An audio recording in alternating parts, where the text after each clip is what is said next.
Hi, I'm Lynette, and this is Quote of the Week for Ever Advancing Human Civilization.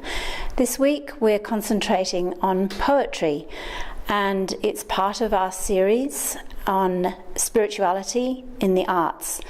This week I'm going to read you a quote from Robert Hayden, who is a very well-known Baha'i poet and also very well-known in his right as a poet.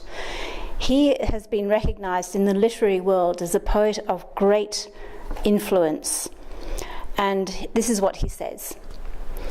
I think of the writing of poems as one way of coming to grips with inner and outer realities, as a spiritual act really, a sort of prayer for illumination and perfection. The Baha'i faith, with its emphasis on the essential oneness of mankind and its vision of world unity, is an increasingly powerful influence on my poetry today, and the only one to which I willingly submit. So, that's very interesting from a spiritual point of view, that his poetry really does reflect his beliefs. And to show that, I thought I'd read a very short poem of his, which is inspired by looking at one of his favourite paintings, Monet's Water Lilies. And it's called Monet's Water Lilies. Today, as the news from Selma and Saigon poisons the air like fallout, I come again to see the serene, great picture that I love. Here, space and time exist in light.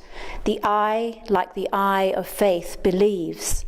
The seen, the known, dissolve in iridescence, become elusive flesh of light that was not, was, forever is. O light beheld us through refracting tears, here is the aura of that world each of us has lost. Here is the shadow of its joy.